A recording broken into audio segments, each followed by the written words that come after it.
Hello, you are watching News of the Week. My name is Bulat Regulov, and in the next few minutes I will tell and show the tastiest news of the city of Ufa. Congratulate the survivors, remember the dead. Throughout the year in Russian calendar there are a few days in which this saying is applicable. One of them is Thursday, February the 15th. On that day it turned 29 years since Soviet Union withdrew its armed forces from Afghanistan. During 10 years, while the war raged on, more than 9,500 of soldiers from our republic has visited, as they called it, place behind the river. 343 sons of Bashkortostan has never seen home again, and 6 are still being considered missing in action. Starting from 2011, February the 15th, officially a day of remembrance of the Russian citizens which have paid their duty serving their country in the foreign lands. And officially, those Russian citizens, former soldiers and officers of the former Soviet army, meet near the memorial called Mourning Mother. They come here to remember their fallen comrades and say hello to their living fellows. And they are not the only ones who come here on that day. Most of them went there as conscripts, but there were few which volunteered. I'd like to wish everyone happiness, health, love, peaceful skies over their heads. No more wars. Edward Sinikidi says that he got a good lesson of bravery and is proud to be a part of the paratroopers brotherhood. He can write a book based on his memories. One of the most impressive happened during his 11th jump. Погодные условия не позволяли прыгать, но наш... Weather didn't permit to jump, but our company still got an order to do just that, so we have jumped. The wind was 15 meters per second and it dragged us for 2.5 kilometers. One of the key economic figures is a summary of all goods and services. In the last year it was unprecedented, and it was first time when the amount has exceeded number with 12 zeros and reached the whopping 1,070 billion of rubles. That brings Ufa to the second place among Russian cities with population over 1 million.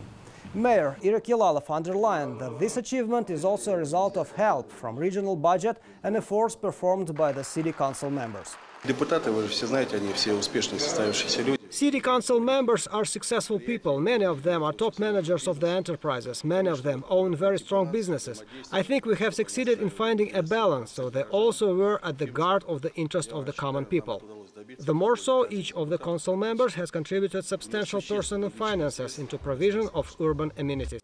In the closest future, our city may have a new place of interest. It will be a stela marking most eastern point of Europe.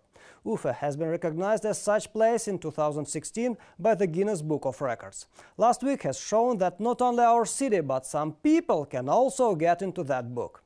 Person I'm talking about is a driver of the passenger van, which got 260 traffic tickets during the last 2 years. This fact has finally got attention of the traffic police officers when the driver has hit a pedestrian. The accident took place at the intersection of the Komarova and International Streets. 59-year-old man from the Chishmy district drove a Gazelle passenger van when he ran over a walker. Pedestrian survived but was taken to the hospital with multiple wounds. At the moment of the accident, driver still have 7 unpaid traffic tickets. 260 traffic tickets while driving a passenger van. I mean, what was he thinking? Now, thinking of the forthcoming elections. On the 18th of March, citizens of Russia will be choosing the president of our country. But our townfolks will also vote for the public territories, which they deem are worth being improved. Earlier, in the course of the federal-led project called Forming of the Comfortable City Environment, they have already defined 10 such places. Now they will vote for the priority of those lands being taken into work. Such practices had place before, but in different shapes. For example, urban residents could vote for the preferred territories during the public hearings, but now the new format is offered, and in fact it's a people's rating. Visualized design projects will be available on the official internet site of the city administration. Picture of the week won't be full if I skipped February the 14th. Yes, we celebrate this St. Valentine's Day too.